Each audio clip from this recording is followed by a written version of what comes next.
autores tem a Bíblia? Quantos? Eu gosto que uma parte responda, outra parte fica calada e outra não arrisca. Obrigado. Professor, eu vou repetir agora com o som mais empolgante. Quantos autores tem a Bíblia? Agora confundiu. Quantos autores? 40. Não sei quem devo acreditar. O bom está dizendo um, o outro está dizendo mais ou menos 40. Autor é Deus. Autor é um. É Deus. Escritores são 40. Vai descer, né? É melhor ficar com a primeira opção, né? Um autor, tá, que é Deus. Quando a gente fala Deus, ele é tem mais conotação com o Espírito Santo, tá? Então o autor direto é o Espírito Santo, tanto o autor quanto o intérprete. Como ele também é Deus, tá? Mas na pessoa da terceira trindade. Então o autor é um, só tem um autor que é o Espírito Santo ou Deus no contexto da trindade. E quantos escritores?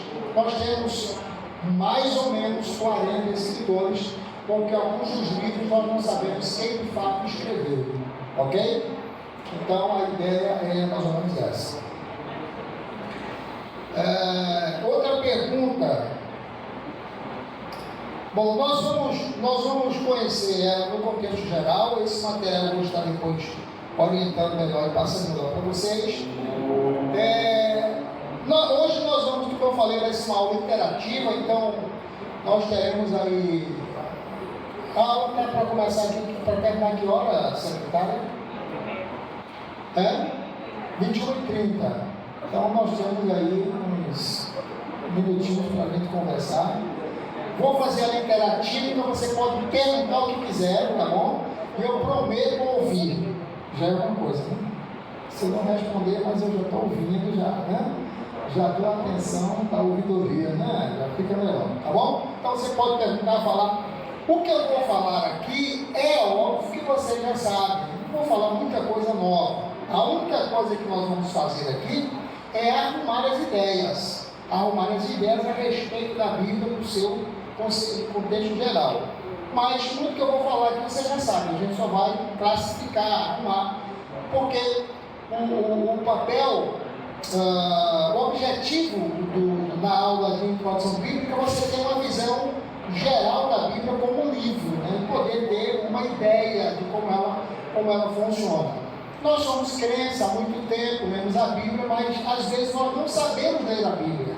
Por incrível que pareça, eu não estou falando aqui em interpretar e nem estou falando em aplicar, estou falando em ler. Porque você tem que ler a Bíblia, aplicar a Bíblia, e algumas pessoas conseguem interpretar a Bíblia, que são coisas diferentes. Na aula de hermenêutica, vocês vão aprender quais são os elementos básicos para a interpretação de textos. Mas, no geral, nós normalmente aplicamos o texto e achamos que estamos interpretando. Até porque o texto ele pode ser aplicado 1000 vezes, mas a interpretação do texto só tem uma, tá? Só pode ser interpretado uma vez da forma mais coerente possível. Então, teremos um breve panorama bíblico e nós vamos perceber, nós vamos aprender o seu significado, a sua estrutura, a composição, a sua inspiração e as linguagens e traduções. Então, a gente vai ter essa visão geral. Aí vamos conhecer os personagens, né? As linguagens apresentadas. Por que algumas pessoas às vezes têm dificuldade de ler a Bíblia? Porque a Bíblia, ela, apesar de ter sido em 3 idiomas predominantes, grego, hebraico e aramaico, ela tem uma linguagem chamada de linguagem literal ou comum, linguagem figurada e linguagem simbólica. E na maioria das vezes nós não temos muita facilidade de identificar as linguagens, a literal para a simbólica e, melhor dizendo, a literal para a figurada e, pior ainda, exemplo da simbólica, tá? Porque a simbólica trabalha com mais detalhe de interpretação que a figurada. Então, são essas questões que a gente vai apresentar. A outra questão também é quem fala na Bíblia, né? Nós temos a linguagem. Você lembra quantas pessoas falam na Bíblia? Eu não estou falando pessoas, homens, estou falando pessoas no contexto geral, né? De personagens. Nós temos na Bíblia, nós temos a linguagem divina e temos a linguagem humana. Tem mais alguma outra? E tem a satânica, que ele mostra como é que Satanás faz. Então você, na Bíblia, uma parte Satanás fala, outra parte o homem fala, e a grande parte Deus fala. Alguém sabia disso, né? Ou não? Não sabia? Sério? Então abre a Bíblia aí em Mateus 4.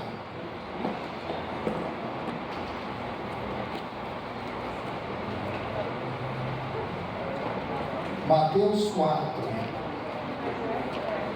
Não é? E lá você tem o Espírito levando Jesus para o deserto. Que Espírito é esse que leva Jesus para o deserto? Espírito Santo. Oi? Espírito Santo. O Espírito Divino leva ele para o deserto e lá ele é tentado por quem? Então Satanás fala nesse trecho. Nós temos Gênesis capítulo 3.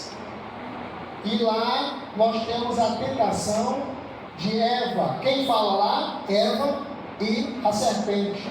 Ok? Então são esses pontos. Além do mais, temos a linha de inspiração que nós vamos falar no contexto geral. Tá? Tem mais uma outra questão que eu quero acrescentar aqui, é que o objetivo dessa aula, a partir de hoje serão 4 aulas, é estudar a origem e formação da Bíblia Sagrada, a inspiração em linguagem escrita, porque isso vai nos ajudar a ter uma formação teológica segura, né, firme. E assim nós vamos evitar as heresias e, claro, ter uma melhor compreensão da palavra de Deus. Então essa é a ideia geral. Nós estamos estudando teologia, né? E teologia, no contexto geral, é a revelação de Deus à humanidade. Então ele usa para essa melhor compreensão, é usada a teoria, né? mais a lógica, para se entender a real ação ou a real visão, né? O real entendimento da palavra de Deus. Então a teologia ela traz essa fusão, né? da lógica, da lógica, da filosofia, para melhor ter uma compreensão. Nós temos, por exemplo, o nosso credo. Você sabe que a gente tem credo, né? Ou não? Sabe? Quantos não sabiam disso? Então todo mundo sabe. Nós temos um credo religioso, né? Que eram 14 itens, agora acho que é 17 itens. Já estudamos isso na escola dominical. E ele é um retrato. Sim. Porque na verdade tornou-se um livro agora, né? Mas já desde o início da formação da denominação Assembleia de Deus, já vinha no Mensageiro da Paz, um credo religioso, né, com 14 itens, e agora, quando foi transformado em livro, ele teve alguma acréscimo para 17 itens, que é o nosso credo, ou seja, é aquilo que nós cremos, né, como cristãos, traz essa estrutura. Então, nós estaremos tendo essa visão geral. Então, o autor da Bíblia é Deus, no contexto da Trindade, o intérprete real é o Espírito Santo, e o seu personagem principal é Jesus. Pode falar com coragem, que é isso, tá bom? É Jesus. Então, vamos falar, no geral. Outra questão também é que a cada disciplina vocês vão ter uma visão diferente, né? Por exemplo, nós falamos teologia, Deus, logia, ciência, estudo ou tratado.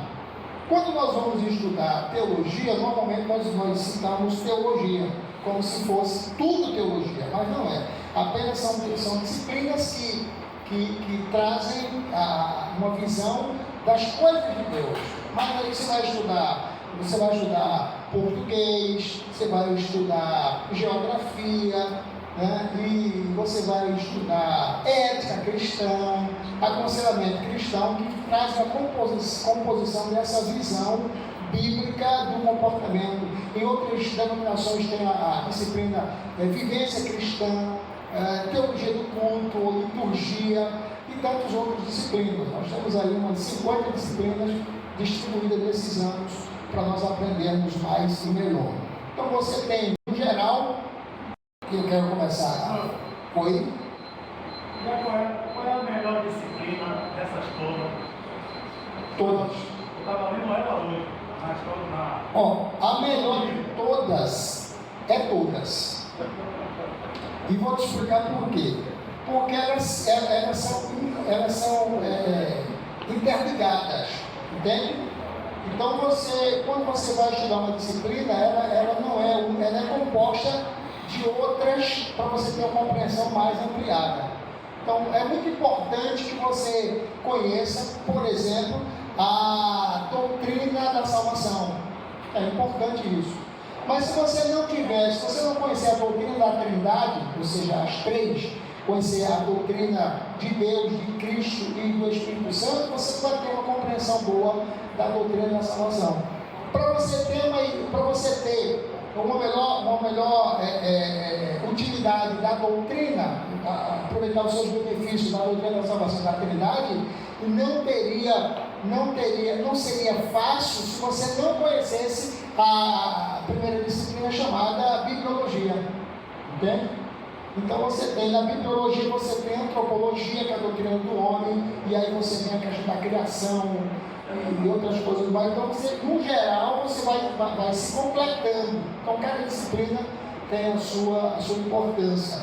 Algumas ministeriais, outras bíblicas, né, do contexto teológico. Segunda lição aqui.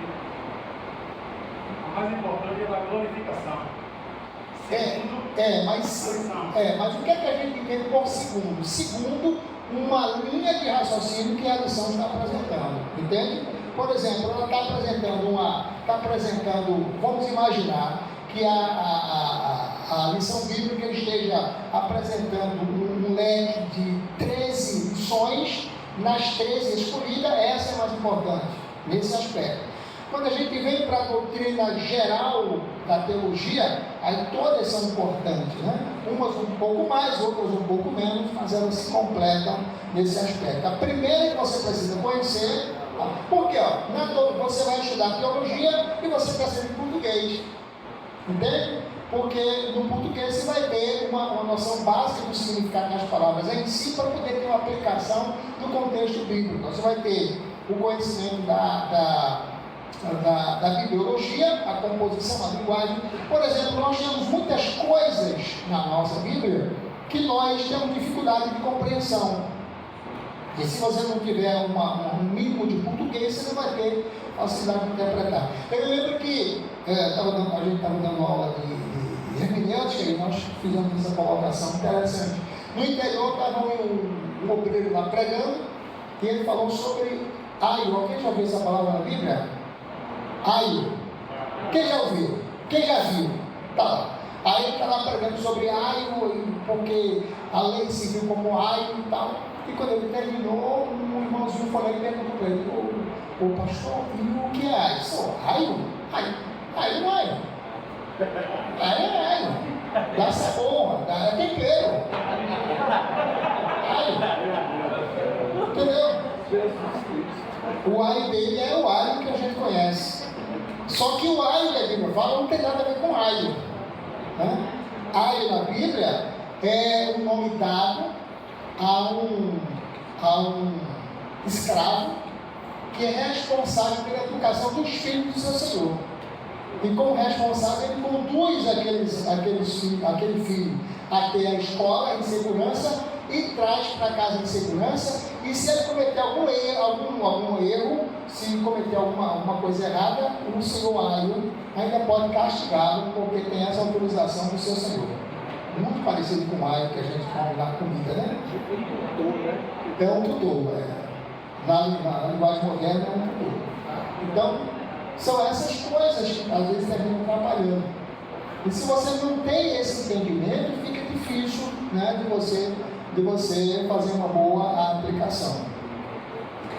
A Bíblia, como eu já falei, no contexto da teologia, ela traz essa composição de disciplinas que vai nos dar uma visão geral do que ela realmente é e como ela pode ser utilizada para nós. Então, num breve panorâmico bíblico, que na verdade nós não vamos aprofundar muito, mas vamos ter uma visão geral. Se você perceber que eu estou falando muito rápido, olha para mim assim com a cara bem, tá? Que eu vou imaginar que é porque eu estou rápido e vou desacelerar para você entender melhor, certo? Então, no contexto geral desse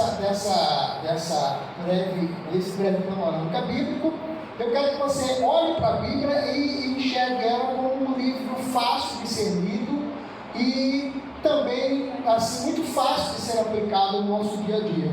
Então você tem a Bíblia como a revelação. Obrigado. Estava aqui, ó, não para me lembrar de mim. Obrigado.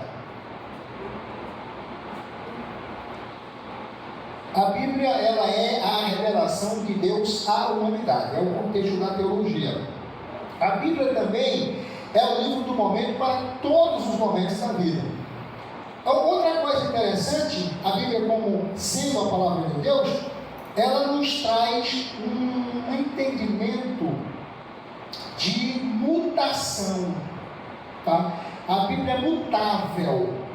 A palavra de Deus, ela é imutável do ponto de vista da sua essência, das suas verdades, no aspecto doutrinário.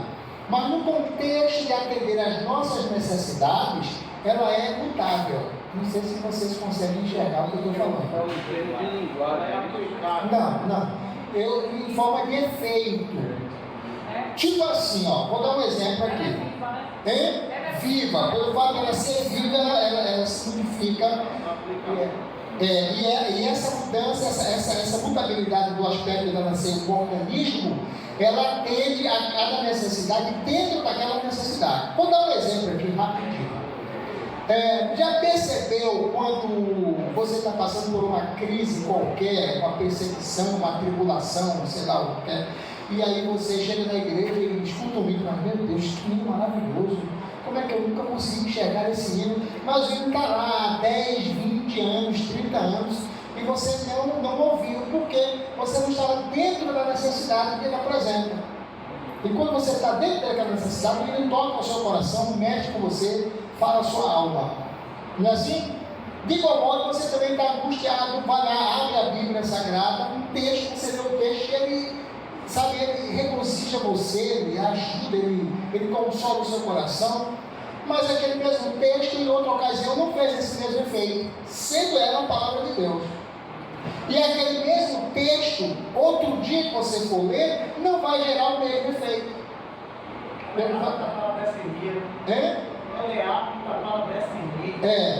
Então ela termina atendendo aquela necessidade, entende? E é por isso que quando nós estudamos hermenêutica, nós temos algumas orientações importantes para você abrir a palavra de Deus e ter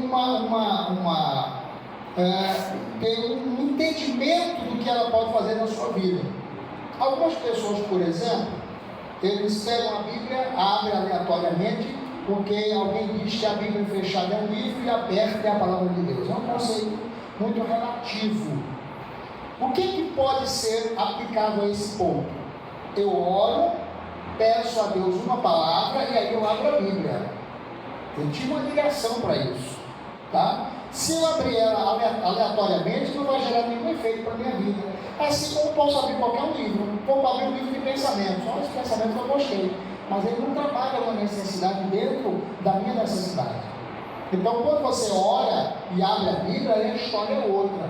Porque você está buscando dentro da necessidade que você antes já estabeleceu através da oração. Então, para resumir, o senhor está falando, ela é imutável em termos de essência, mas é mutável em relação à necessidade. do ser humano. A necessidade. Cada vez que você abre, ela se modifica e atende a sua necessidade. Numa palestra de... hoje a gente está um pouquinho fora, porque vocês não estão acompanhando o texto, então a gente vai aproveitar para vocês já falarem, perguntarem, participarem de forma mais interativa. Numa palestra de casais, estava o pastor ministrando, e como cada esposa levava o seu esposo a esposa, tinha uma irmãzinha lá que levou o seu esposo, advogado, bem-sucedido, extrovertido, boçal, metido, falante. E aí pede para ler, alguém não estava lendo muito bem, então ele achou por bem de ler o texto, e foi ler o texto exatamente na hora que o pastor pediu que lesse o Salmo 51. Ele, não, deixa que eu leio, abre aqui para mim. E a mulher foi lá e abriu, quando ele começou a ler, ele começou a ficar irritado. E quando terminou a leitura, ele disse para a mulher que ela fez de propósito, porque ele se expôs, né? Ele foi exposto pelo texto que leu. Aí ela lembrou, disse, não, mas eu não pedi para você ler, e foi você que disse que ia ler, na hora que o pastor pediu para que lesse o texto. Se você ler o texto de Salmo 51, você vê que é uma exposição terrível.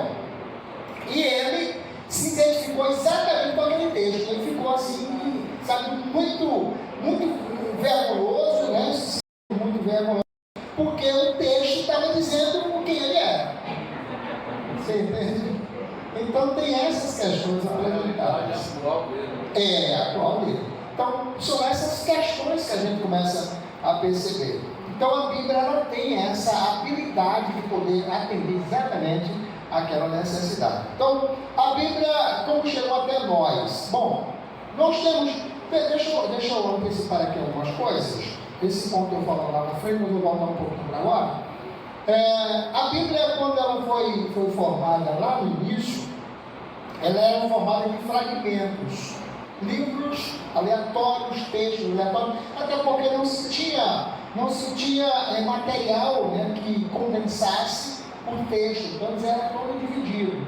Até que lá acontece os 70 homens se juntarem e escrever a Bíblia, traduzir todos os textos, que também eram em versões diferentes, para o grego, que o grego era o idioma predominante de época, na época, até hoje não é diferente, porque é o berço da... isso. É o berço, como sendo o berço da filosofia, então traz como referência.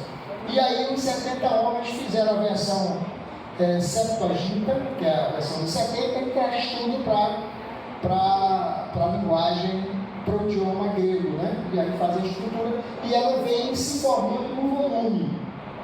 Aí daí para frente a gente tem a Bíblia no volume só. Só que no início, qual era a ideia que tinha? Que cada livro era independente, se somava uma coleção que dava o conceito de livro, de Bíblia. Até então entenderem que os livros não são independentes, mas são correlacionados. Um se liga ao outro. E dessa forma você termina percebendo que a Bíblia não é vários livros, é um livro só composto de vários outros. Entendeu a diferença? Nós temos a Bíblia na ordem cronológica, alguém já deve conhecer ali, né? Bíblia cronológica, Bíblia em ordem alfabética. A que você tem é cronológica ou é alfabética? Cronológica. A que você tem aí, qual a Bíblia que você tem, que você usa agora? Cronológica é por data e escrita. É a que você tem? Seria do data? Não. Por data de como se fosse ata. No dia que o primeiro livro escrito está no início e o último livro escrito está no final. Né? Então, porque senão, teoricamente, o primeiro livro foi Jó, né? Então teria que vir primeiro. Então, praticamente, ninguém tem aqui. Tem alguém assim? Cronológica nem a outra. Ou talvez alfabética, de ordem alfabética. Aí Apocalipse fica no início. Imagina. Então, qual a Bíblia você tem? De ordem cronológica ou de ordem alfabética? Nenhuma das duas? Porque a Bíblia que você então a Bíblia que você tem é por ordem de assuntos. E por ordem de assuntos, ela termina sendo uma Bíblia atemporal. Ela não se limita ao tempo.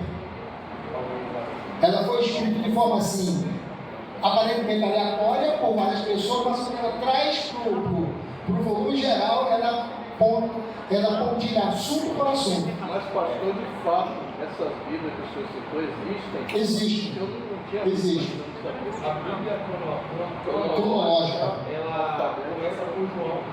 Pelo menos a minha começa por João, porque esse era o Beto. É o que eu quero dizer. A Bíblia cronológica, ela não vai bater. Não vai bater. Entende? Porque se ela traz a ordem da escrita, vamos imaginar que ela vá para a ordem da escrita nos Salmos. O Salmo 1 seria que Salmo? O 90. Entende? Então, quando você enxerga a Bíblia com ordem cronológica, ela não vai bater, porque ela vai ficar muito misturada. Vai ter textos ali, textos que são alternados. A Bíblia, numa linguagem assim muito comum, a Bíblia é uma loucura para quem quer entender sistematicamente, entende? Porque ela é escrita de forma assim aleatória. Um escreve aqui, outro escreve lá, em épocas diferentes. Mas quando traz para os assuntos, a gente trabalha. Tem coisas, por exemplo, importantes que foram ditas antes. E outras coisas importantes que foram ditas depois. Em datas diferentes. Então, quando se arruma, é por isso que a Bíblia cronológica ela fica bagunçada. A Bíblia em ordem alfabética fica bagunçada. Pastor, por que o livro de Enoque ele entrou na Bíblia cronológica? O livro de Enoque. E o livro de duas perguntas. E o livro de Macabeu fazia parte desse grupo aí? Que grupo? Da Bíblia por assunto ou cronológico? Não, a gente está falando da Bíblia no geral, mas não estamos especificando livros. A gente está dizendo no volume geral. Mas Tá? ele era para estar na cronologia? Não era para estar, porque o que tinha que estar, está. Entende? Nada está faltando. A composição dos 73 livros da Bíblia Católica, por exemplo, eles são considerados na Bíblia, mas na Bíblia protestante, que é a nossa, ela isenta os livros apócrifos. Eu vou falar disso lá na frente. Por quê? Porque para que um livro seja autenticado, que ele passe no canon sagrado, ele não pode se contradizer, não pode ter inverdades, não pode ter ilógica. Então ele tem que ter passar nesse grifo, tá? Então todos os livros que tiveram essas conotações foram deixados à parte. Agora, se você, por exemplo, pegar algum desses livros, Macabeus, então, principalmente Macabeus, e mais uns dois associados, no aspecto histórico, aí ele pode ser contado. Mas o que a Bíblia, a importância, a essência da Bíblia não está no histórico, está na essência das verdades. Então ele termina ignorando essa parte por esses outros pontos, entende? Então você tem na seleção, você tem a essência, a nata, que trabalha o que nós temos de melhor. Aí talvez alguém pergunte assim, mas pastor, o livro de... Todos os livros foram inspirados por Deus? Não foram inspirados por Deus. Mas toda a Bíblia é inspirada. Confundi? Obrigado pela sinceridade. A questão é a seguinte: existe a inspiração de fatos e a inspiração de registro. Na inspiração de registro, não vemos Deus falando. Nós vemos o homem falando, Satanás falando, porque a inspiração é para registrar o que acontece no mundo paralelo, no mundo fora do nosso estilo. Então você tem esse ponto que ela pode ser apresentada nesse aspecto. Você tem na Bíblia, por exemplo, um livro que foi escrito com todo escrito no pensamento filosófico. Não é o caso de Eclesiástico da Bíblia Católica, mas é o livro de Eclesiastes da nossa Bíblia. Entende? Então você tem o livro de Eclesiastes, você tem o livro de tanto Eclesiastes quanto o livro de Cântico dos Cânticos. São livros que trazem uma linguagem comum. O Cântico dos Cânticos foi escrito num pensamento oriental, que é um pensamento simplista, não tem maldade. Algumas pessoas até querem achar que o livro de Cântico dos Cânticos é um livro erótico. Alguém acha que é um livro sensual, mas não é. Ele é um livro simplista. Por exemplo, uma pessoa de coragem, dê para mim aí, Cântico dos Cânticos 8:8. Depois eu volto para o início, tá? Foi só para confundir um pouquinho.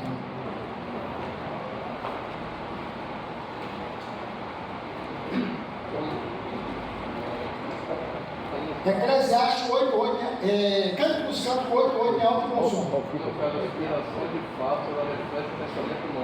Não, de fato é pelo pensamento de verdade, né? Agora, de registro é que o pensamento humano ou o contrário. Entende? Acharam? Temos uma irmã pequena. Temos uma irmã pequena Que ainda não tem que não tem bem vocês, vai depender da versão. peito. Que faremos O que faremos a esta irmã no dia em que dela se falar? A versão mais correta é no dia em que ela for pedida em casamento. Que sentido tem isso? Você pregaria esse texto numa Bíblia, num culto cheio? Culto de família é só para casa. É? Culto de família é só para casa. Esse livro aí não é poético? Sim, mas não está falando poético. Eu estou falando quando a filosofia entra na Bíblia e traz um entendimento diferente, paralelo, diferenciado. A poesia eu vou citar também, porque eu ensino poesia no curso. São os livros poéticos. Como é que você pregaria nesse ponto? É jeito de palavras que não tem de palavras que não podem ser expressadas em diversos locais. Como dizer, se for um encontro de casais, você expressa essas palavras. Mas se for um culto normal, com crianças e com pessoas que não possam escutar essas palavras, não vão ministrar uma passada dessa. Eu acho que eu penso dessa forma. Ok. Porém, se eu chegar numa igreja, culto de doutrina, coisa semelhante, e eu quiser falar sobre esse texto, eu vou ter que dizer que o livro que eu vou ler é um livro que tem uma linguagem simplista, ligada, dirigida a um povo oriental, que não tem maldade. Há uma diferença grande entre o povo oriental e o povo ocidental. O povo oriental é simples. Em tudo ele vê simplicidade. O povo ocidental, em tudo ele vê maldade. Ok? Mas vamos lá. Aí você lê o texto, temos uma irmã pequena que ainda não tem seios, que faremos essa irmã no dia que for pedida em casamento. O verso 9, eu não vou aplicar nada agora, só para a gente ouvir. O verso 9 diz o quê? Se ela for um muro, edificaremos sobre ela um palácio de prata. de prata. E se ela for uma porta, Se ela for uma porta, cercá-la-emos com tábuas de com cedro. tábua de cedro. Ficou muita coisa clara não, né? Versículo 10. Eu sou um muro, Diz agora ela falando, ela vai dizer, eu sou um muro, e os meus e os peitos meus peitos como as suas como as torres. suas torres. Então eu era Então eu era aos seus aos olhos seus olhos como como aquela que acha paz. que haja paz.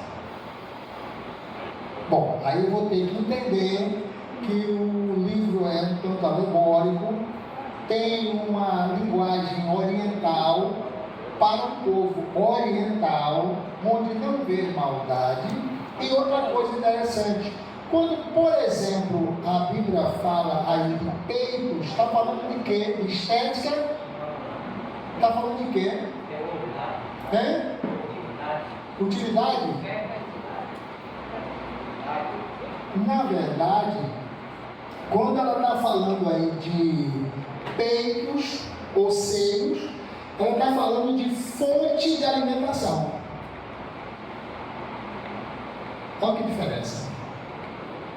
Então ela está no contexto geral falando assim, nós temos uma irmã, aí está despreparada para a vida, não tem a menor noção de nada, está em formação, ainda é uma adolescente, mas logo ela precisa ser casada. Como é que nós vamos fazer para prepará-la? Temos que prepará-la para a vida. Bom, ela não tem seios, ela não tem como alimentar, não tem fonte de alimentação.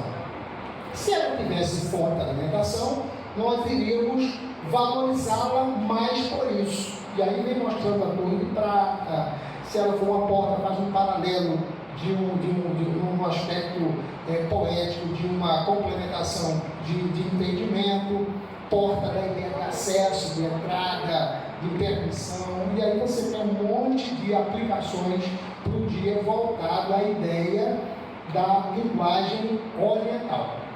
Se você não falar que você vai falar de uma forma oriental, de um pensamento oriental, você vai gerar dificuldade, principalmente se tiver adolescentes. Os adolescentes pensam mais rápido.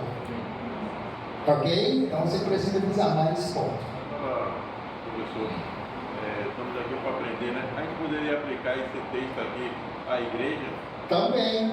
Só que para eu aplicar à igreja, tem que ser uma igreja imatura. Nova, não apenas nova, mas imatura no contexto, porque a igreja pode ser velha e imatura, entende? Ela pode ser nova e precoce. Vamos imaginar uma igreja que não tem estrutura de discipular. Uma igreja escondida que ainda não foi... Então ela precisa. Vamos para um outro aspecto, um pregador. Sentou hoje aqui, ouviu alguém falar, disse, eu vou ser pregador a partir de hoje, aí começa a falar. O que é que ele vai se comparar? Aí uma irmãzinha pequena, que ele não tem seios, ele não tem fonte de alimentação, então ele não vai poder alimentar até que tenha fonte de alimentação. Então tem muita gente aí ensinando que não aprendeu. As 7 leis do ensino diz que você não pode ensinar o que você não aprendeu. Então você precisa ter fonte de alimentação para poder alimentar e ser reconhecido pelo que você realmente faz. Mas o que é que você percebe? Existem pessoas, e isso com maior frequência, as pessoas que não ensinam, e elas dizem assim, não, eu só costumo pregar ensinando. É o que eles querem, é o que eles imaginam, é o que eles sonham, mas na verdade não tem nada disso. Então o que é que precisa? Aprender. Fala, não, às vezes algumas pessoas me dizem isso, eu gosto de ensinar, eu gosto. Que bom, maravilha, só que não faz isso. Por quê? Por falta de estrutura, não tem de intenção. Então o que é que eu preciso? Preciso sentar para aprender e depois levantar para ensinar. Se eu não fizer isso, eu não vou conseguir fazer nada. Então, por mais que eu queira ensinar, eu preciso aprender. Eu me lembro que quando eu comecei a estudar, eu comecei a treinar para ser professor de escola dominical, eu lia a lição de forma diferente e estudava de forma diferente 4 horas para falar 20 minutos na classe. Eu passava a semana toda, as partes que eu estudava a lição, somava assim uma média de 4 horas, para falar 20 minutos na classe. Aí fica mais fácil, né? Agora, se eu medito 20 minutos para querer falar 1 hora, eu preciso ter muita bagagem, muita estruturação para poder falar isso. Hoje, talvez, a depender do assunto, eu posso pegar uma lição bíblica e dar uma lida rápida de 30 minutos, né, nela toda, para poder então falar 1 hora e meia. Mas depois de muita soma de informação, eu não posso fazer isso de forma direta, de forma rápida. Então eu tenho que ter paciência para que isso funcione. E onde é que eu vou aprender isso? Meditando na palavra de Deus, não apenas lendo, mas meditando, estudando. Teologia vai ajudando nós termos essa compreensão no contexto geral. Então, para isso nós precisamos observar que não precisa pressa para aprender a palavra de Deus. Não precisa pressa. Você precisa ir aos poucos, vai usufruindo, vai desfrutando dela a cada tempo, a cada oportunidade, e quando você menos espera, você está lá, um perito na palavra de Deus. Amém? Amém. Faça uma pergunta aí, enquanto eu respiro. Obrigado, então a gente continua. Tem coisa que não pode demorar muito, não, só não vai surgir pergunta. Tem pergunta? Hermenêutica e tradução é a mesma coisa? Não necessariamente. Hermenêutica é a ciência de interpretação de textos. Você tem tradução e, por exemplo, tradição. São coisas diferentes, mas a hermenêutica trabalha com interpretação. Entende? Ela vai direto para a interpretação. Pergunta? Hoje pode, caso eu for no texto aqui, a gente pode perguntar. O senhor vai sugerir alguma versão de Bíblia ou a princípio? Não, nós vamos estudar as versões, tá? Por exemplo, eu até posso adiantar isso agora. Para as pessoas que têm a Bíblia aí na mão, Bíblia da Sociedade Bíblica do Brasil, eu falo dela porque trabalhei já uns anos lá, a gente já tem uma noção mais ou menos.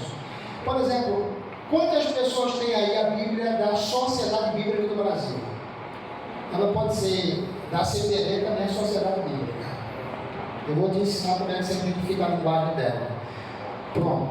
Eu acho que quase praticamente aqui, pela cara de vocês, todo mundo aqui é Sociedade Bíblica do Brasil. Né? Alguns têm promessa, outros não, que é um pouquinho mais barato e tal. Esse detalhe aí. Na sua Bíblia tem uma. Diga. Na sua Bíblia tem uma. Sociedade Bíblica. A maioria é Sociedade Bíblica. Na sua Bíblia tem uma Bíblia aberta. Nela. Uma Bíbliazinha aberta. Tem. Que a maioria tem. Quando a Bíblia está aberta, é linguagem corrigida. Todas que você tiver a Bíblia aberta, é linguagem corrigida. É a maioria que vocês têm aí, correto? É assim? A sua também? Sim? Sim, mas não tem a outra não? Aquela que foi em casa.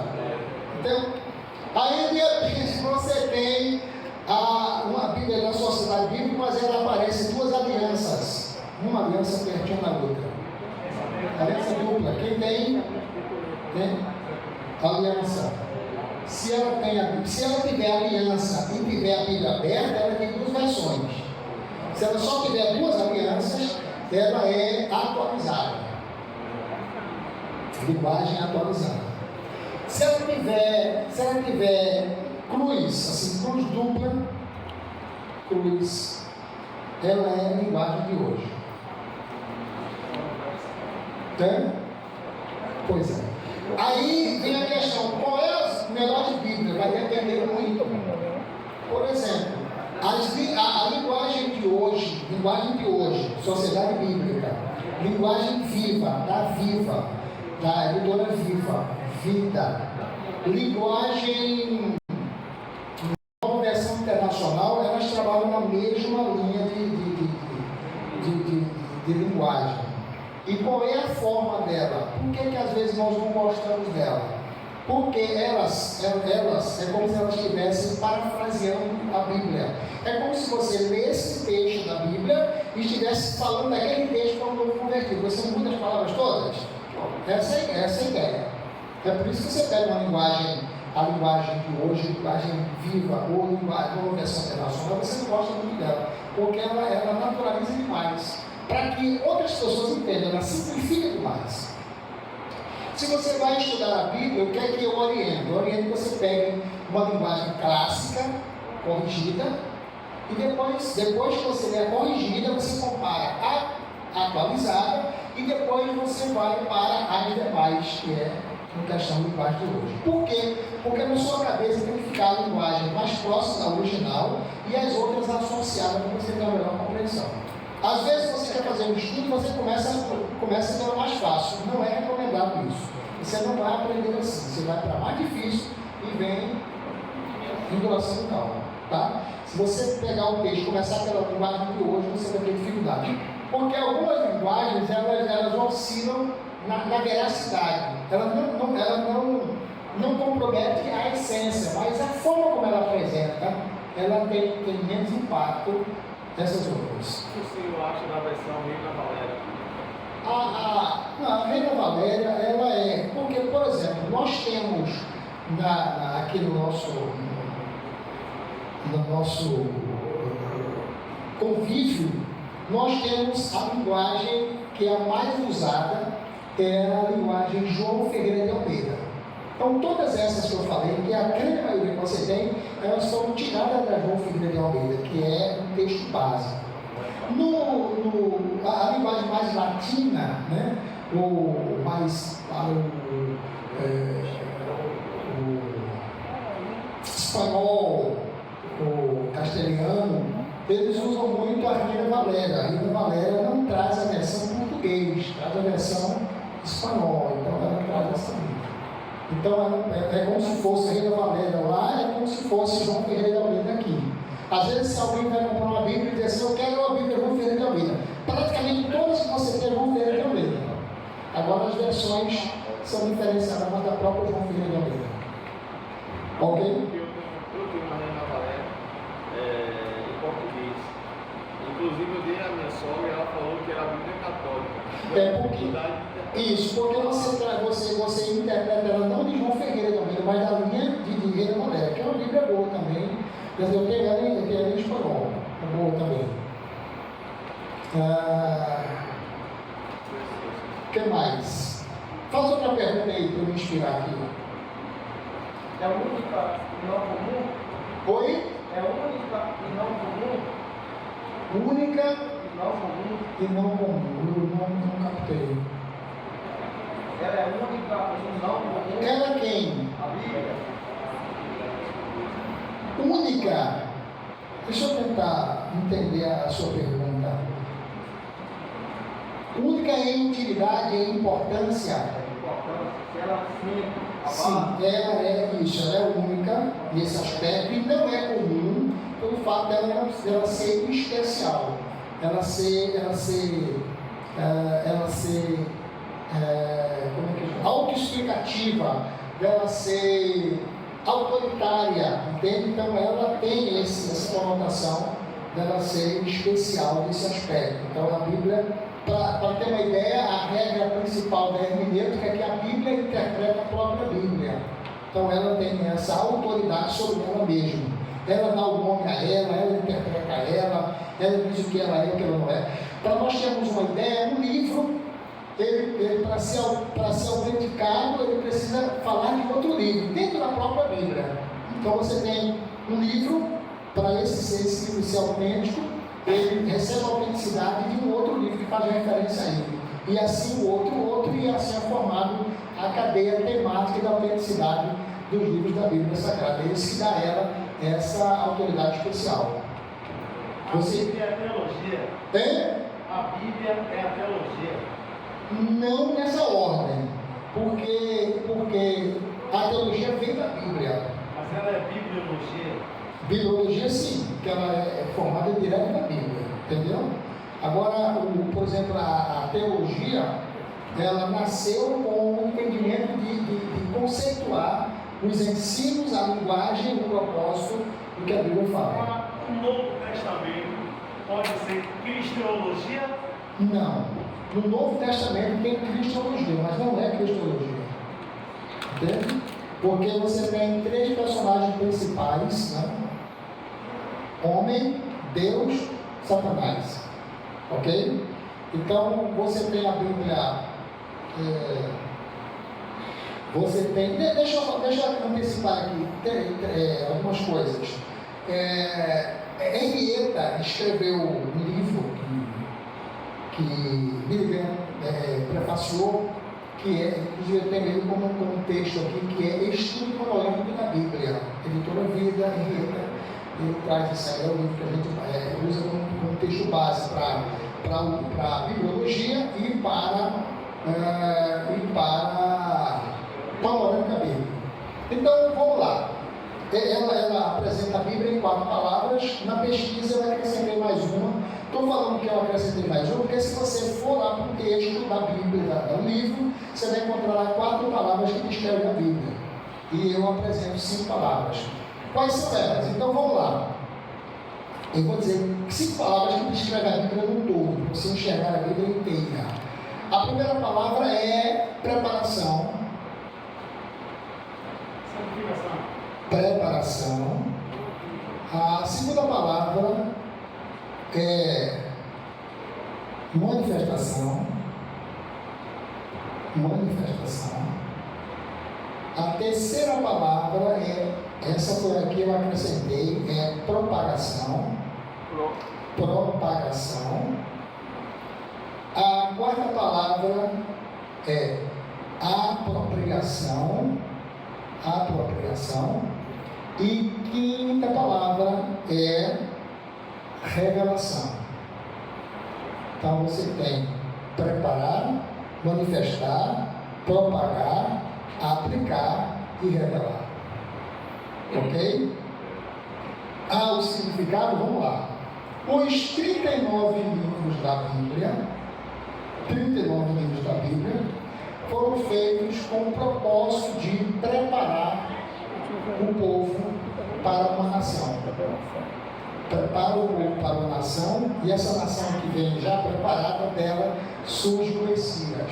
Então, 39 livros falam sobre uma nação especial que Deus queria que fosse usada para ser o exemplo que todo mundo, todas as demais nações deveriam seguir o estilo de vida da nação de Israel. Só que isso não funcionou. Teve algumas dificuldades, mas ela continua sendo nação amada por Deus e protegida por Deus. Então nós temos esse aspecto apresentado por esta preparação. Aí você tem qual a segunda palavra que eu esqueci? Foi?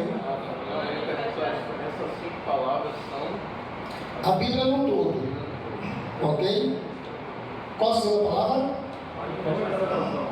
A manifestação, ela surge a partir do 40º livro da Bíblia. Que livro é esse? Mateus. Mateus, Marcos, Lucas e João. Esses livros, eu vou explicar das seções que ele pertence, eles apresentam a manifestação do personagem principal, que é Jesus. Ele apresenta o nascimento, o surgimento de Jesus.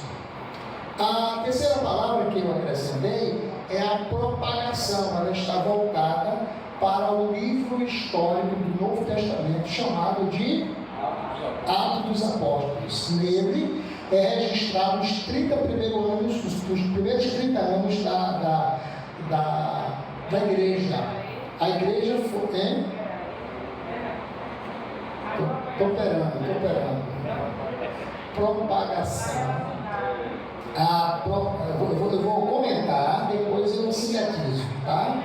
Então, o livro de Atos é um livro histórico. Ele relata os primeiros 30 anos da história da igreja, da fundação da igreja, da estrutura da igreja, que atende à necessidade para o mundo entender o aspecto da salvação. Então, a terceira palavra é propagação e fala sobre a propaganda do Evangelho a respeito da evangelização que acontece no livro de Pentecostes, capítulo 2 de Atos dos Apóstolos. Propaga o nascimento da igreja. É isso aqui, viu? Quarta palavra. Apropriação. Essa palavra faz referência às epístolas ou cartas. Qual é a função das epístolas ou cartas? Aplicar os ensinamentos de Jesus ensinado nos evangelhos. Ele transforma como aplicação para a vida da igreja, a vida do corpo de Cristo. Por exemplo, a Santa Ceia do Senhor acontece lá em Mateus 26, 26. E você lá vai encontrar 3 versículos e meio falando sobre a Santa Ceia do Senhor. Ele diz que, ó, tem um homem lá com um cântaro na cabeça, siga ele, pergunta onde é que vai ser, tal. E aí chega na Santa Ceia e ele ministra a Santa Ceia em 3 versículos e meio. Quando Paulo vai ensinar os 3 versículos e meio que Jesus ensinou lá em Mateus 26, ele começa em 1 Coríntios, capítulo 11, versículo nada, versículo 17. Ele começa no 17. E do 17 ao 22, ele dá um sabão abençoado na igreja de Coríntios, mostrando a importância de valorizar esse cerimonial. Diz que o que eles estão fazendo não é certo, o que ele ouviu foi coisas absurdas, e em parte ele estava acreditando. Ele disse para ser tolerável, ele falou, não é tudo não, mas em parte eu acredito, e ele dá aquela devida orientação. E no versículo 23 ele diz, porque eu recebi do Senhor o que também vos ensinei. Ó, sabe que ele já tinha ensinado, ele agora está voltando à lembrança. O que eu recebi do Senhor, isso também vos entreguei, ensinei, que o Senhor Jesus, na noite que foi traído, tomou o pão, tendo dado graças, partiu, disse, tomai, comei, este é o meu corpo, que é partido por vós, fazei isto todas as vezes, em memória de mim. E aí vai descrevendo o texto até o versículo de número 34. Leia em 34 para ver o que é que ele diz. Mas se algum tiver fome, come carne. 34. 30, não é 34? Vê aí se é 34.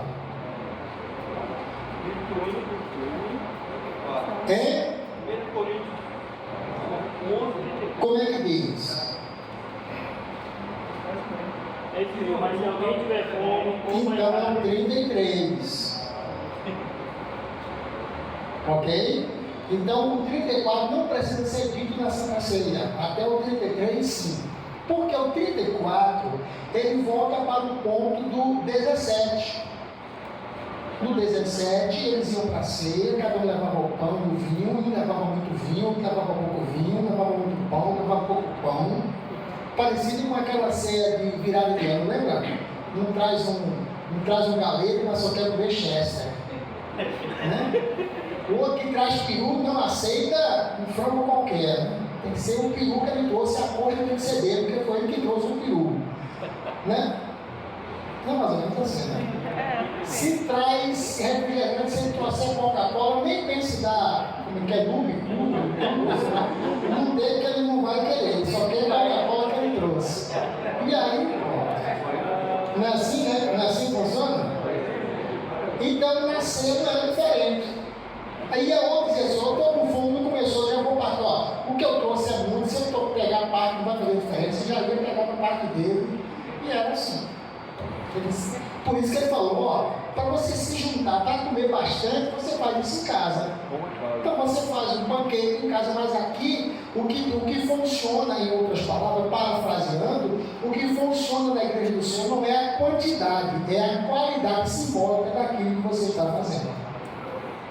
Então não é o tamanho do pão que vai fazer a diferença, não é a quantidade do vinho, é o simbolismo que vai fazer a diferença. E a ceia é um ato, não diria um ato, mas é uma ação por fé, entende?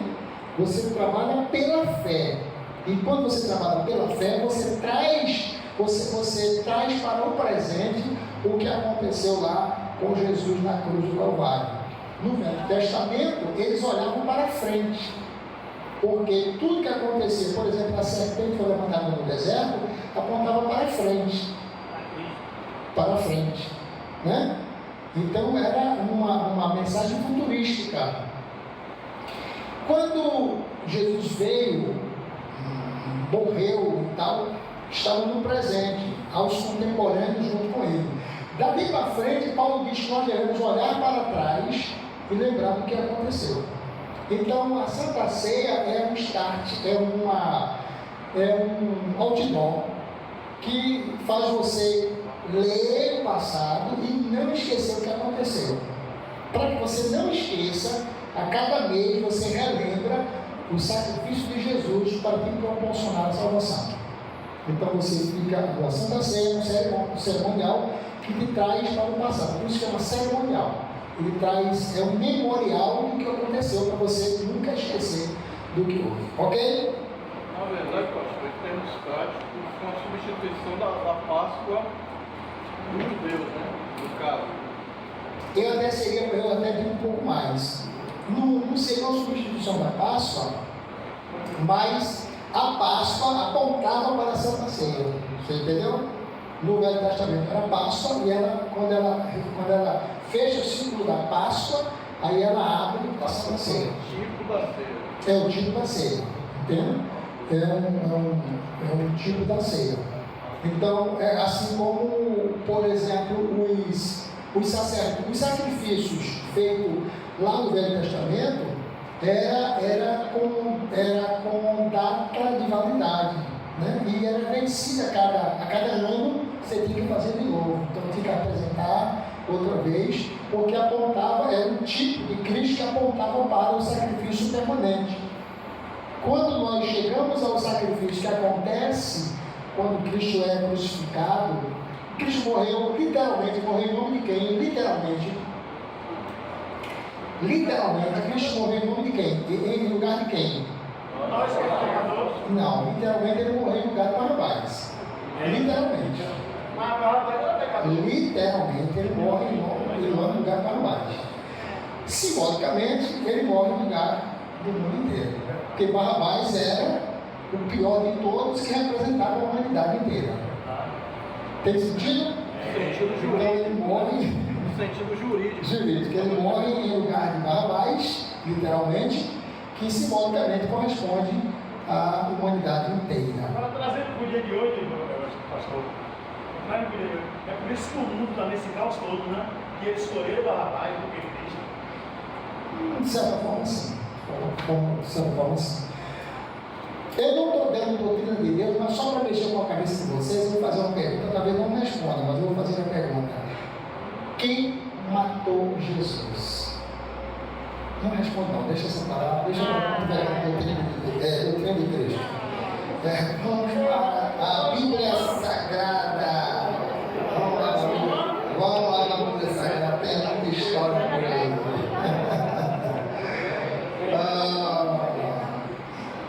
Bom, só para vocês pensarem.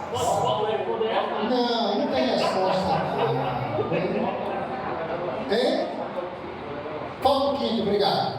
Então você tem as epístolas que ela amplia o que Jesus ensinou. O que Jesus ensina no Novo Testamento é ampliado para a igreja nas epístolas.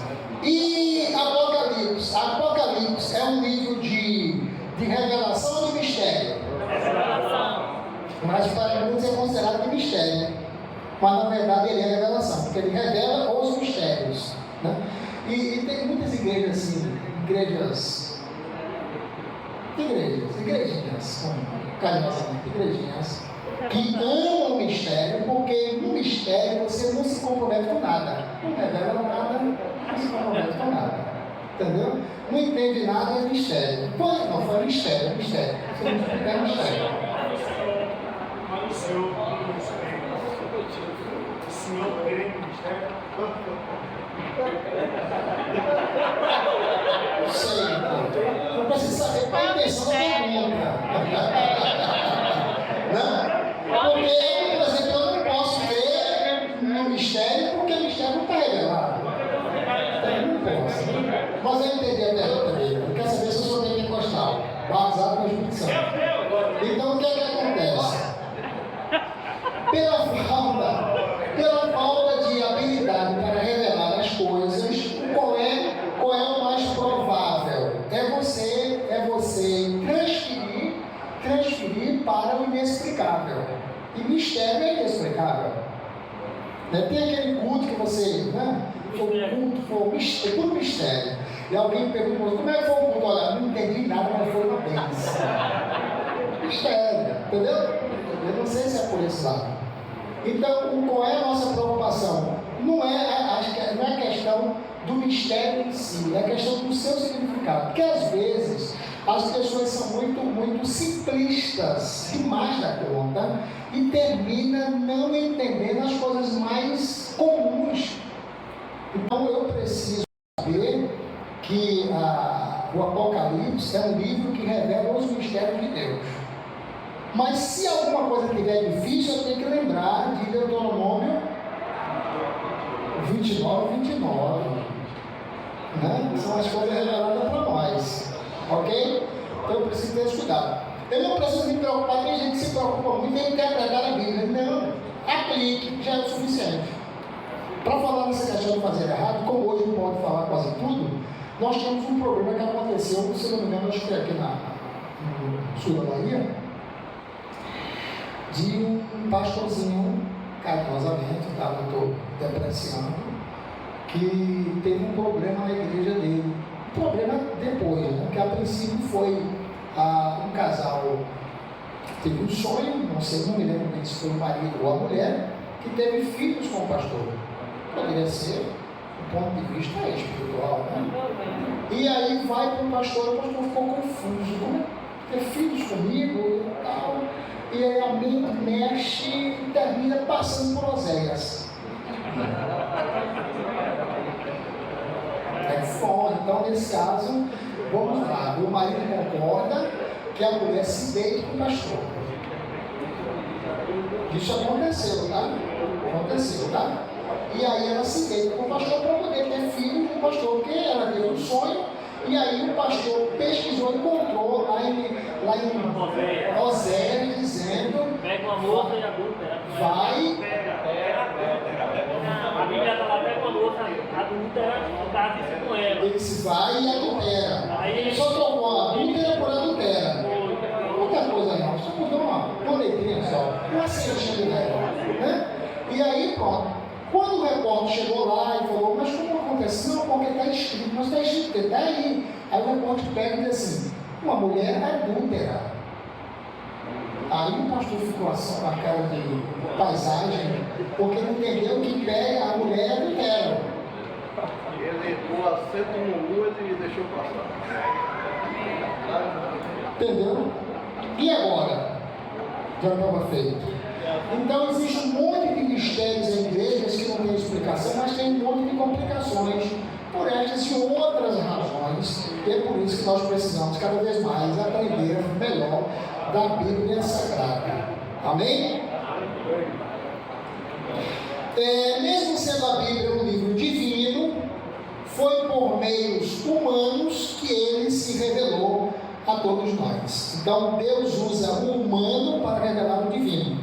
Existe uma expressão nas 7 leis do ensino, além daquela que você não pode ensinar o que não aprendeu, você tem uma outra que diz que só podemos ensinar o desconhecido através do já conhecido. É por isso que o mistério complica. Eu não posso ensinar o desconhecido pelo desconhecido. Eu tenho que ensinar o desconhecido pelo conhecido. Alguém está entendendo o que eu estou falando? Quer dizer, eu não posso ensinar geometria se eu não conheço ela. Sim. Mas aí o conhecido pelo desconhecido. Tipo, a geometria eu não conheço, então eu não posso ser uma revelação. Na ideia do não posso ensinar o que eu não aprendi, nesse aspecto.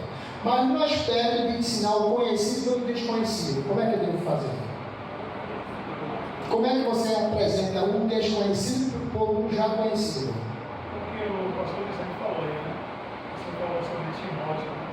As coisas que revelava agora. Deuteronômio 29. Então vamos lá.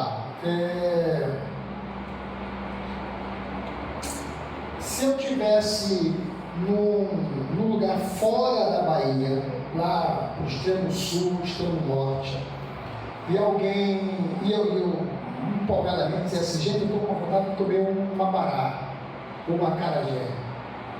Eles me diriam assim: o que é isso? Então o que é que eu deveria dizer para ele? Explicar a cultura daqui, não. Não. Só é poder aqui em Salvador na Bahia. Também não. Ele teria que aproximar de alguma coisa lá, que eles conhecem lá, para dizer como funciona o que nós comemos aqui. Um quitute, né, pastor? É? Um quitutezinho. Um quitute. Quitutezinho, se não tiver, né? Entende a questão? Então tem para poder, então, senão, há uma frase em latim que diz assim, disser e não provar é não disser. Dizer e não provar é não dizer. Então você precisa ter esse conhecimento. Às vezes nós temos dificuldade na mensagem, no ensinamento, porque nós não temos essa habilidade de apresentar o conhecido, o desconhecido pelo conhecido. Aí às vezes o que é que você faz? Aquele montuário, ele o que é que ele fez? Ele apresentou o desconhecido pelo desconhecido. Entendeu? E ficou aí do mesmo jeito. Aí, sabor, gosto, né? Comida. Olha que situação. Então a gente precisa ter esse cuidado para que isso não funcione dessa forma. Bom, e assim tornou-se divino humano, como também a palavra é viva. Cristo é divino humano. Eu quero trazer uma expressão para vocês aqui, para que vocês me ajudem, porque eu não lembro da frase inteira. Tem uma frase que é muito citada na época de Natal. Glória a Deus nas alturas. Isso, vamos lá de novo. Glória a Deus nas alturas. Eu vou fazer uma pergunta para vocês. Isso é texto bíblico ou é adagio popular?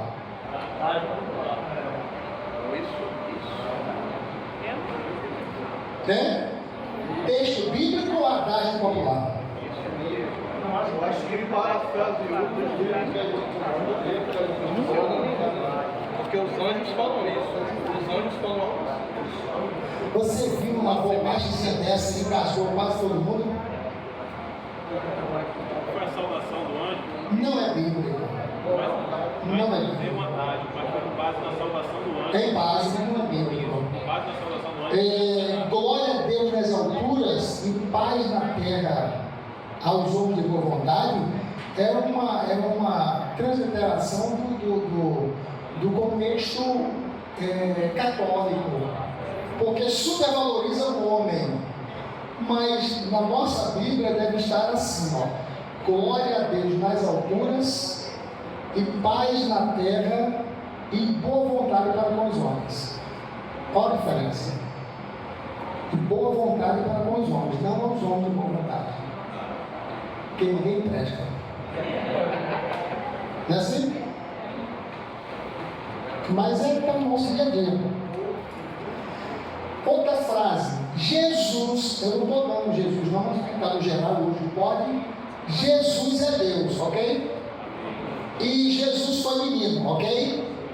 Então seria correto dizer o Deus menino? Sim ou não? Mas a Igreja Católica usa isso. O Deus menino é uma forma carinhosa de minimizar a potencialidade de Deus.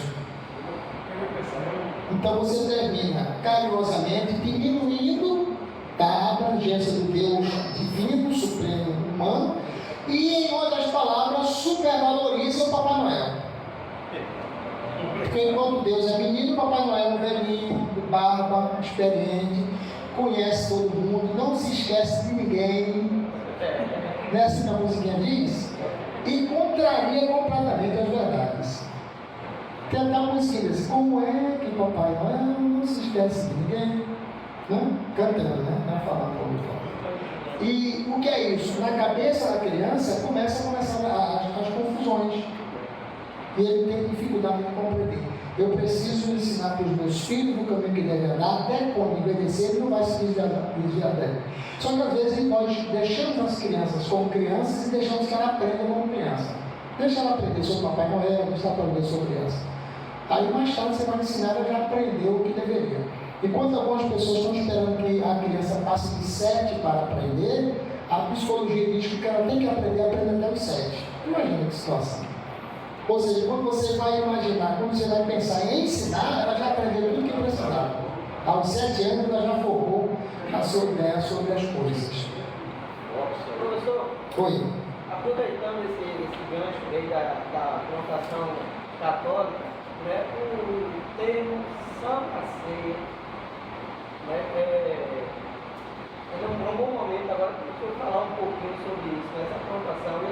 ele denota muito essa palavra Santa Ceia. E nos textos bíblicos aqui, né, não tem essa conotação. Aparece no texto bíblico, aparece ceia do Senhor.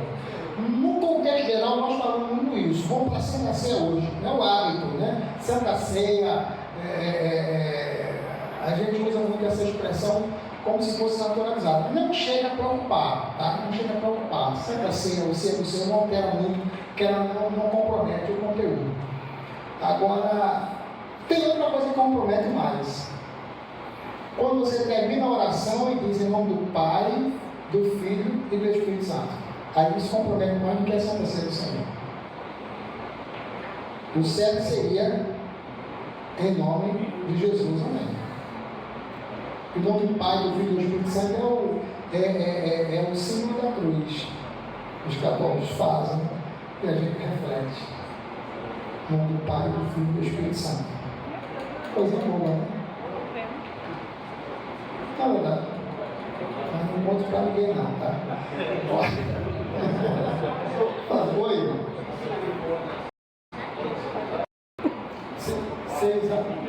Não há sentido, não tem sentido. A não ser que eu diga em nome da Trindade. Tá? Mas essa é a expressão, em nome do Pai, do Filho e do Espírito Santo. Como é que faz o sinal da cruz? Eu nunca fiz, como é que faz? Bom, tem tipo a expressão do Pai, do Filho e do Espírito Santo, ele dá um beijinho na boca.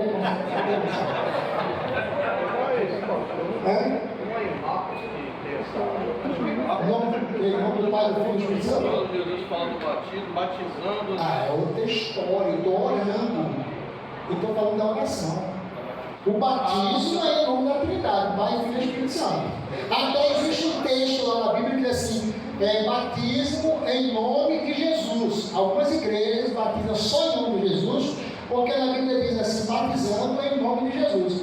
Mas batizando em nome de Jesus não quer dizer apenas o nome de Jesus, mas em nome dele pelo que ele ensinou. Interpretação de texto. Deixa eu falar aqui, o senhor falar mais isso.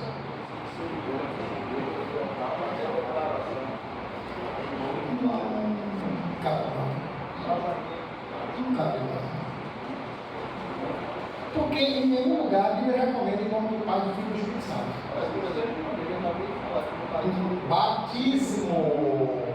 Eu te batizo. Você não vai batizar no casamento.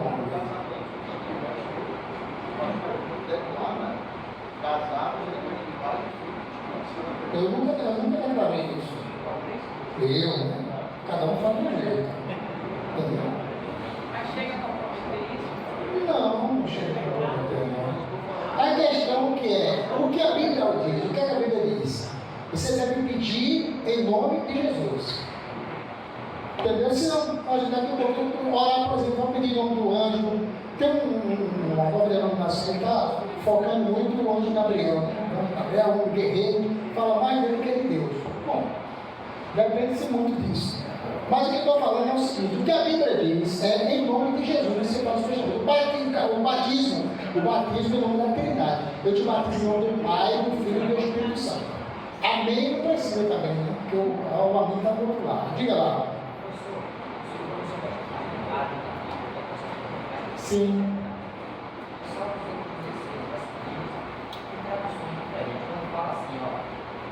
Preciosa é a vida do Senhor, a morte do seu santo. Aí o Senhor falou sobre a tradição de ver, que ela diz assim: Deus veio pesar a morte do seu santo. Tem esse texto aqui, sabe o que diz isso? Ele assim: o camarada morre, aí Deus acha a morte, morreu, é precioso. E quando eu vi isso, é justamente essas questões.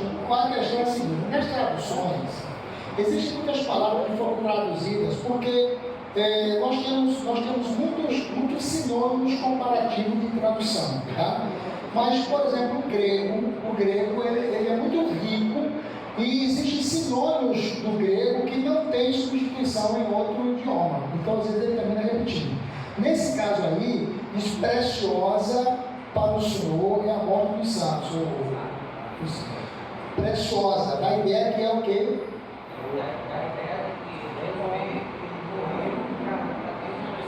Se alegrou com a morte do. E o outro texto diz o Como pesar. Então vamos lá. O que o texto quer dizer? O precioso aí não está na forma alegre de ser, mas na forma do valor de ter. Então, foi muito valoroso aquele que morreu. Foi valoroso o que morreu. E o valoroso pode ser entendido como pesar. Foi um sentimento, mas um sentimento valoroso daquele que morreu. Não traz alegria para o Senhor. Ele não se alegra com a morte do justo. Exatamente. E pensa assim. Isso, mas não é. É porque é prazer, porque é precioso, é porque assim, é muito valoroso um cristão que morre como cristão. O contexto geral diz isso. Entendeu? Ok? Vamos para outra rapidinho assim, diga lá. Eu confesso que eu fiquei um pouco de dúvida a respeito da dirigir a oração, né? A questão da... A oração ela deve fechar, a Bíblia orienta que a oração deve ser feita em nome de Jesus. É nesse aspecto que eu fiquei na dúvida, porque se nós principalmente, todos somos pentecostais e acreditamos na Trindade, nós, por questão de procuração humana, que Jesus representa toda a humanidade. Então ele, enquanto segundo Adão, tem que ser o nome dele. Aí eu concordo com o senhor nesse aspecto. Tem que ser o nome dele. Mas eu não sei se seria um erro, acho que o senhor não falou que era um erro, mas acho que o senhor falou que seria preocupante. Por isso, preocupante falar Deus Pai, Deus Filho e Deus Espírito Santo. Eu não sei se eu não consegui ver essa preocupação. Deixa eu simplificar. O batismo ele faz uma composição da Trindade. Para que alguém não faça isso isoladamente, Jesus disse: você tem que batizar nessa composição de Trindade, em nome do Pai, do Filho e do Espírito Santo, que é a Trindade que eu te batismo.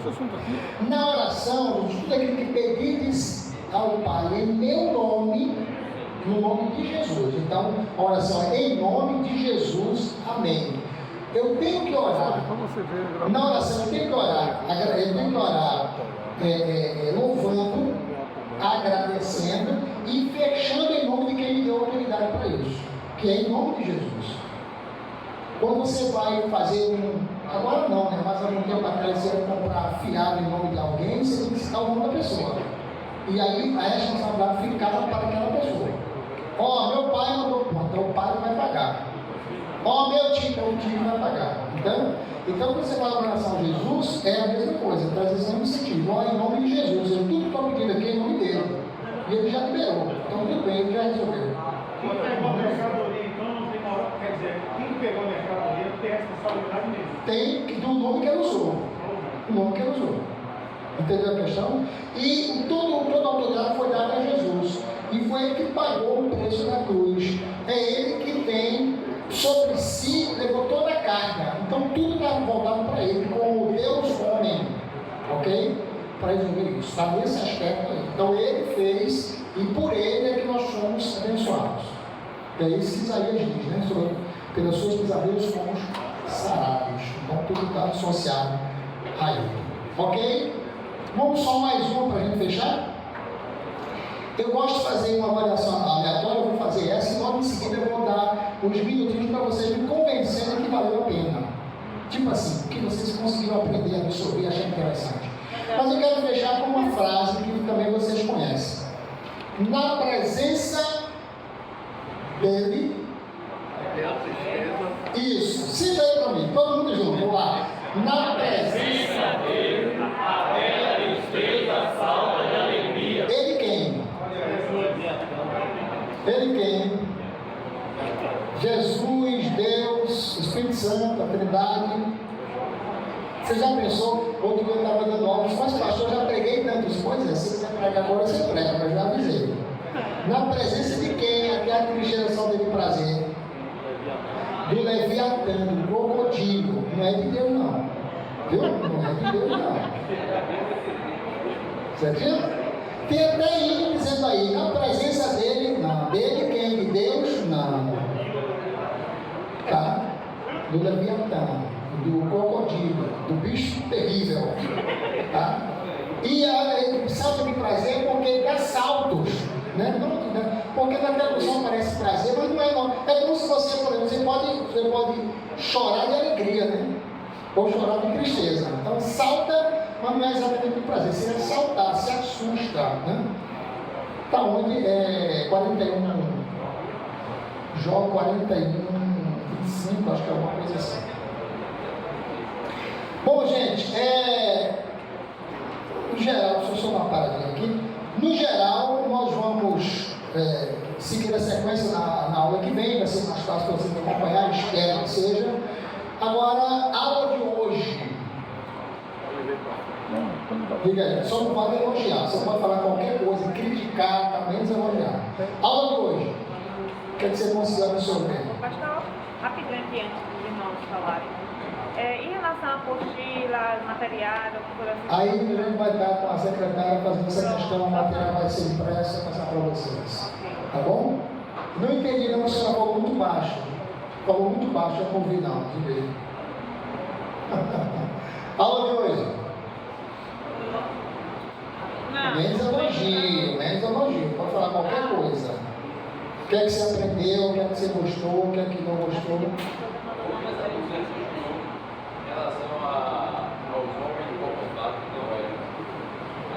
É boa vontade para dois homens. Essa observação da oração eu achei muito interessante, porque realmente, eu vou falar no meu caso, né? No pessoal, é em nome de Jesus, mas na igreja normalmente eu sempre ouço dessa forma e eu nunca parei para analisar isso. E tem outro detalhe, viu? Porque eu aprendi em nome de Jesus, então eu, o pessoal, oro sim, mas só que na igreja normalmente a gente sempre ouve. Fala em geral. Geral. E tem outro detalhe, Rafael, é que quando você ora, você deve fazer uma oração dirigida e deve fazer o fechamento da oração. Então, em nome de Jesus, amém. Você tem que fechar a cartinha que vai enviar. Em nome de Jesus, amém. Você tem que saber o que está pedindo, como está pedindo e para quem você está pedindo. Muitas orações nossas não são respondidas porque nós mal formulamos a oração. Não formulamos, nós não mandamos. Às vezes a gente até tem o endereço certo, mas não tem o argumento correto. Às vezes até tem o argumento correto, mas não tem o endereço certo. E é importante você ter que enviar o endereço certo. Porque, apesar, deixa eu explicar o detalhe nesse ponto, apesar que o pedido aí é pedir para outras coisas. E no mal que eu estou dizendo aqui, você não saber pedir. Entende? Para esse ponto, você tem o Tiago dizendo que você não sabe pedir, então você peça orientação ao Senhor e Ele vai te orientar como pedir. Quer dizer que naquele dia que Daniel enviou a carta errada,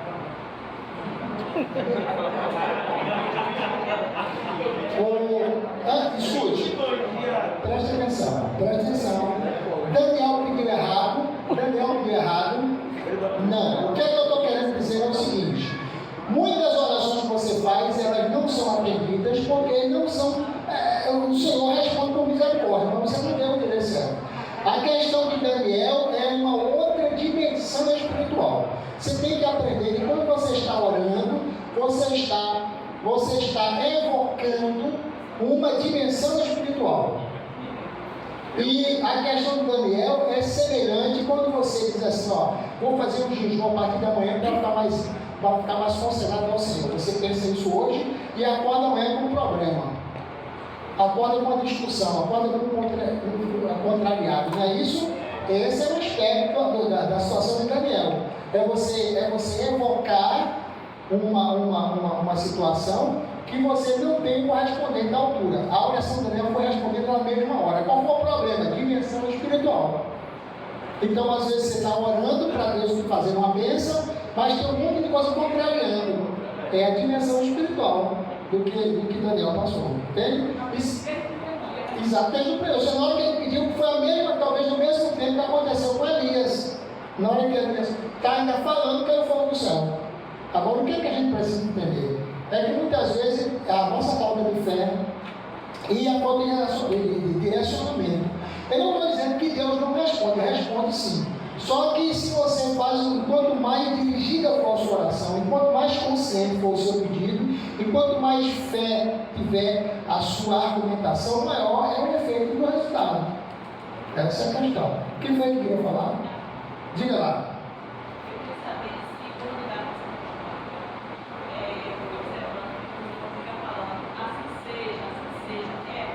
Não altera não. É uma forma só de aplicação. Alguns lugares não gostam porque parece com outras igrejas, como a igreja católica, sei lá o quê, mas é uma forma de você legitimar para você, fazer valer para você. Isso não quer dizer nada não. Tá? Agora tem outra coisa também que a gente faz na questão do condicionamento. Na hora da bênção apostólica, eu poderia ficar de mãos, estou recebendo? Bom. Aí os pastores normalmente na bênção, e quem os pastores estiverem junto também fazem a mesma forma de impetrar a bênção. Você recebe a bênção. Não chega no coração, deixa eu falar aqui que eu vim para cá. Quem foi que levantou a mão que eu. Diga lá. Eu estou falando no Bíblia, é igual no caso da oração de orar e ser insensato. Muitas vezes as pessoas pensam que fazer várias orações, mas é uma oração única que eu tenho que orar sem cessar até ela venha se concluir. Ou você pode estar no chamado espírito de oração. Tá? Uma coisa interessante, quando eu era muito novo, eu acreditava em espírito de oração. Depois fiquei mais ou menos velho, aí não acreditei mais em espírito de oração. Depois envelheci de vez, aí entendi o que era espírito de oração. Obrigado. É o seguinte, algumas pessoas são muito radicais, e não existe espírito de oração, mas o espírito aí não é espírito, é o intuito, é a intenção. Alguém já ouviu a frase comum de espírito da coisa? Não, mas é entender a essência. Então é espírito de oração, você se mantiver ligado o tempo todo numa dimensão espiritual. A oração sensata também tem isso. Eu faço uma oração e através do meu do Senhor, e aí eu vou replicando, vou intensificando, sou obrigado, continuo abençoando, livro do mal, essas questões. Eu tenho uma experiência muito interessante com a minha avó. Ela morreu já passava de 100 anos. E já depois dos 90, 95 anos, ela começou a perder a memória. E ela ficava perturbada porque a memória dela ficava oscilando. Mas cada vez que ela normalizava, ela disse: a pessoa viu estudo, a pessoa viu neto, a pessoa viu memórias, a pessoa. E aí cada oscilação que ela dava, ela saía de cena. Quando ela voltava de novo, e isso ela fazia o tempo todo. Eu achava isso muito da parte dela. E às vezes nós precisamos ter esses hábitos de estar, em constante conexão com o nosso Deus. A aula de hoje nós só temos 5 minutinhos. Família. Professor, eu achei muito interessante a aula do conhecimento do conteúdo que foi aqui aplicado. Amém. O interessante que eu mais achei na aula de hoje, que me abriu muito os olhos, sobre a questão de como você utilizar o visível para explicar o invisível. Sim. Desde então, porque assim, que vem nos exemplificar porque Jesus também ensinava através de parábolas, utilizava as figuras locais para ensinar aquele povo, e aí revelar. Exatamente, em locais imediata, né? Imediata, ele tinha essa habilidade extraordinária. Mais uns 3 aí para me convencer que valeu a pena, para na próxima quinta-feira eu estar aqui de novo. Diga lá. Eu acabei descobrindo aqui que versículo tem na Bíblia da minha Bíblia, né? Que versículo? Da pura alegria. Não tem versículo na sua Bíblia? Tem, versículo tem, sim. O versículo tem. O que não tem é o contexto. João 41, 22. 41, 22. Isso daí provou muita gente. Só que a pessoa tem a mania de falar na presença do Senhor, só que a Bíblia diz na presença do Senhor. Ele na presença dele. Na presença dele. E ele não está nem aí para você. Hein? Está doido para começar. Diga lá. Acerca do comentário feito há pouco, respeito à ação da ceia. O nosso pede o hábito de trata desse simbolismo. É uma pergunta que eu faço, já que esse a forma, a situação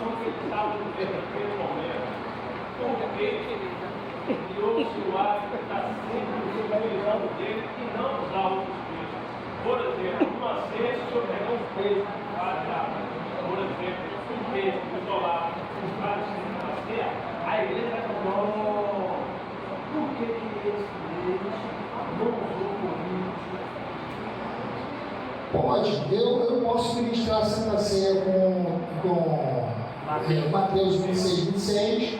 Eu posso ministrar a ceia a partir do 11, 17. Só que o que eu não posso é ignorar o 23. Isso é muito relativo, depende muito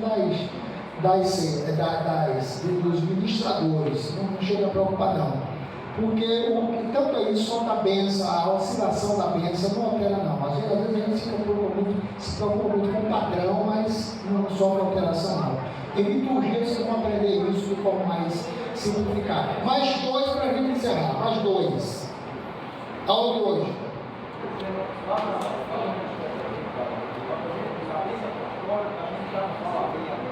A gente só deixa no final e termina tudo aí. Amém. Pode ser também, não altera nada não. Só mais um. Entendi. Acho que podia ter parado no anterior, né? Gente, vamos encerrar. Ficar em pé. Orar. Quem se levantar por último, ora. Pode ser.